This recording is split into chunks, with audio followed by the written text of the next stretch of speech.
Katika juhudi za kuimarisha upatikanaji wa haki kwa jamii, Ofisi ya Rais Katiba, Sheria, Utumishi na Utawala Bora kupitia Idara ya Katiba na Msaada wa Kisheria imeendelea kuchukua hatua madhubuti katika kuimarisha upatikanaji wa haki kwa jamii kupitia mafunzo maalum ya kuwajengea uwezo wanafunzi wa vituo vya msaada wa kisheria. Mafunzo hayo yamelenga kuwajengea uelewa, ufanisi na weledi katika utoaji wa huduma za msaada wa kisheria. Dhamira ya msaada wa kisheria kuhakikisha haki inapatikana kwa kila anayestahili kupata haki. Sawa? Kwamba tusije tukamwacha mtu ambaye ana haki lakini hajui pa kuanzia. Hiyo ndiyo dhamira. Kila mtu apate pa kuanzia, tuhakikishe haki inatendeka. Na haki ikitendeka, uhakika kwamba amani itatamalaki. Na hiyo ndio dhamira, na viongozi wetu wakuu hiyo ndio dhamira yao. Ukimwangalia Daktari Samia Suluhu Hassan, ukimwangalia Daktari Hussein Ali Mwinyi, marais wetu hawa wa Jamhuri ya Muungano na rais wa Zanzibar, wote dhamira yao kuona nchi hii na amani. Mada mbalimbali zimetolewa kwa lengo la kupanua uelewa kwa washiriki kuhusu misingi na taratibu za utoaji wa msaada wa kisheria, ikiwemo sheria ya msaada wa kisheria ambayo inafafanua kwa kina haki, wajibu na misingi ya utoaji wa huduma hizo kwa mujibu wa sheria, kanuni za maadili ya utoaji wa msaada wa kisheria, umuhimu wa uadilifu, uwajibikaji, usiri na kuheshimu haki za wanufaika wa huduma. Tunapozungumzia dhana hii ya maadili, si kwenu nyie tu, bali kila taasisi, kila kazi inakuwa ina maadili yake. Kwa mfano, majaji wana code of conduct yao, wana sheria, wakijumuishwa hapo madaktari. Mgeni rasmi katuambia umuhimu wa maadili, kujenga heshima ya taaluma na jamii kwa ujumla. Ukiwa muadilifu, ukiwa una maadili, wewe mwenyewe utaheshimika. Lakini ukiwa huna maadili, hata hiyo kazi yako utaonekana huna maana. Kuwajengea uwezo wa uandishi wa ripoti ili kuhakikisha taarifa za utekelezaji wa shughuli za msaada wa kisheria zinaandikwa kwa usahihi na kwa kuzingatia viwango vinavyotakiwa, hatua inayotambua uandishi bora wa ripoti kama nyenzo muhimu katika ufuatiliaji, tathmini na upangaji wa mikakati ya kuboresha utoaji wa huduma za msaada wa kisheria. Aina za ripoti. Kuna qualitative na quantitative report. Qualitative report ni ripoti za maelezo. Ripoti za maelezo tunazungumza kwamba academic report kama research, kuna project report, ripoti za mradi, sawa? Kuna field report.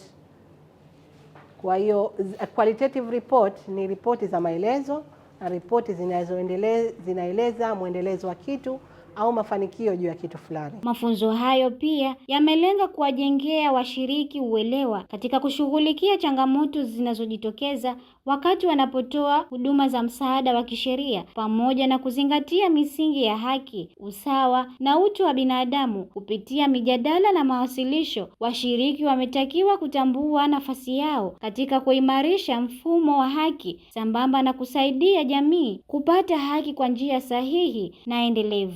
Lengo la mafunzo haya ni kuwajengea uwezo, lakini kuwafahamisha namna gani wanatakiwa kwenda kutekeleza majukumu yao ya utoaji wa msaada wa kisheria.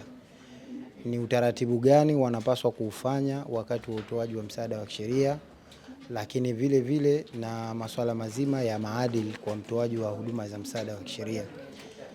Na vile vile kuwa na uwezo wa kuwasikiliza wataka huduma katika jamii na kuweza kuwasaidia kwa urahisi zaidi, lakini na kwa ufanisi zaidi. Wanafunzi hawa ambao wamehitimu leo mafunzo haya watakwenda kutoa huduma mzuri katika jamii, kwa sababu lengo si kuwasomesha na kukaa nao wao, bali lengo ni kuwasomesha na kwenda kuwasaidia wanajamii, wakianzia katika level ya wanafunzi wao wenyewe. Wao wanatakiwa kuwasaidia wanafunzi wenzao wale ambao wanakutana na changamoto katika mambo mbalimbali ambayo yanahusiana na masuala ya kisheria, lakini vile vile halikadhalika kwenda kutoa msaada wa kisheria katika jamii. Uanzishwaji wa vituo vya msaada wa kisheria katika vyuo vikuu na vituo vya mafunzo ya sheria ni chachu muhimu ya kuwawezesha watoa huduma hao kufahamu hatua za msingi, vigezo muhimu na taratibu za uendeshaji wa vituo hivyo ili kuweza kutoa huduma bora, endelevu na zinazokidhi mahitaji halisi ya jamii.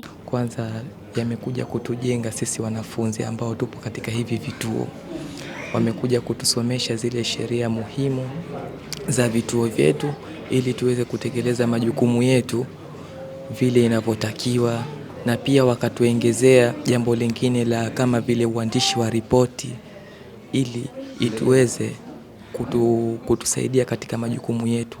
Mfano, katika mafunzo haya leo tuwapata hapa pia nalijenga uwezo wa kujiamini, confidence, lakini pia na uelewa wa kutoa mafunzo kwa msaada wa kisheria, kwani pia imepata miongozo mbalimbali juu ya msaada huu wa kisheria katika Wizara hii ya Katiba na Sheria.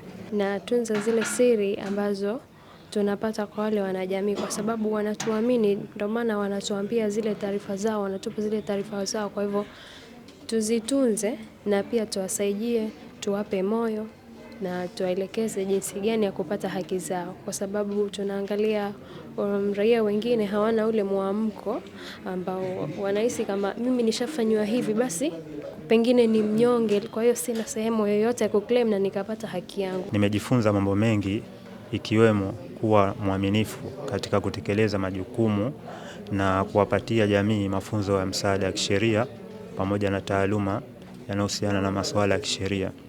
Vile vile nimejifunza kuwa mwazi katika mambo ambayo ninafanya katika kutoa msaada wa kisheria, ikiwemo kueleza kwamba jambo hili mimi ninaliweza, kumwelezea yule ambaye kaja kufuata msaada wa kisheria kwamba jambo hili lipo ndani ya uwezo wangu au lipo nje ya uwezo wangu, lakini vile vile kumpatia namna au njia gani afanye ili aweze kupata kile ambacho anakihitaji kutoka kwangu. Mafunzo haya yamekuwa chachu muhimu katika kuimarisha ubora wa huduma za msaada wa kisheria nchini, huku yakilenga kuandaa kizazi cha watoa huduma wenye uelewa mpana wa sheria na maadili ya taaluma hiyo. Hatua hii inaonyesha dhamira ya dhati ya kuimarisha utawala wa sheria na kuhakikisha kuwa haki inapatikana kwa wote bila ya vikwazo. Uzaimat Makame, UBTV.